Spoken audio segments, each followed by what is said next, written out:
भागमती हैदराबाद में गृह मंत्री ईश्वर प्रसाद ने 6 महीने की अवधि में चोरी हुई मूर्तियों को बरामद करने में विफल रहने पर अपने पद से इस्तीफा देने की कसम खाई है। यह उनके राजनीतिक विरोधियों को परेशान करता है, जो सीबीआई की संयुक्त निदेशक वैष्णवी नटराजन और एसीपी संपत की मदद से उनकी विश्वसनीयता को नष्ट करने की योजना बनाते हैं। दोनों डीसी और ईश्वर की सबसे करीबी चंचला रेड्डी से पूछताछ करने की योजना बनाते हैं, जो अपने मंगेतर शक्ति संपत के भाई की हत्या के लिए जेल में है। ध्यान से बचने के लिए वे उसे पूछताछ के लिए भागमती बंगले में ले जाते हैं, जो एक गांव के बाहरी इलाके में एक जीर्ण शीर्ण कथित रूप से प्रेतवादित घर है, जिस पर आजादी से पहले भागमती नामक एक रानी का शासन था। वैष्णवी ईश्वर के खिलाफ कुछ सुराग हासिल करने के लिए चंचला से पूछताछ करती है। उस रात बाद में भागमती की आत्मा चंचला को अपने नियंत्रण में ले लेती है।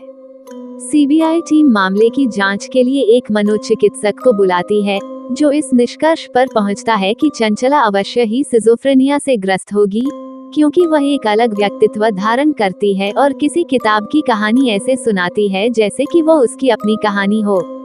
कहानी के अनुसार रानी भागमती वह राजकुमारी थी जिसने नवाब से युद्ध किया था, जब राजा देवराज के वंश में कोई पुत्र नहीं था और नवाबों ने उन पर आक्रमण किया था। वह चंद्रसेनन के संपर्क में आई, जो अच्छा होने का दिखावा करता था और जिसे लोगों ने सेनापति का पद दिया था। पद मिलते ही उसने अपना असली रंग दिखाया। उसने धन, भूमि और यहाँ तक कि भगवान को भी लूट लिया। फिर उसने अफवाह फैला दी कि भागमती पागल है और उसे उसके ही कक्ष में कैदी बना लिया। हालांकि संपत को संदेह है कि यह उसके द्वारा बचने की एक चाल हो सकती है और वो एक आध्यात्मिक गुरु का इंतजाम करता है ताकि पता लगाया जा सके कि क्या वहाँ कोई अलौकिक गतिविधि है। गुरु कुछ संकेतक सुझाते हैं। बाद में संपत को पता चलता है कि वे संकेतक बंगले में भूत की उपस्थिति का संकेत देते हैं। वह चंचला को भूत के प्रभाव में खुद को चोट पहुंचाते हुए भी पाता है।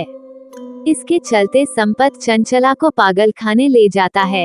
ईश्वर उससे पागल खाने में मिलता है, जहां ये पता चलता है कि चंचला ने ईश्वर से 300 करोड़ रुपए US $36 मिलियन की रिश्वत के बदले में सीबीआई से बचने के लिए पूरी योजना बनाई थी। ये भी पता चला कि ईश्वर ने चंचला को शक्ति को मारने के लिए मजबूर किया था।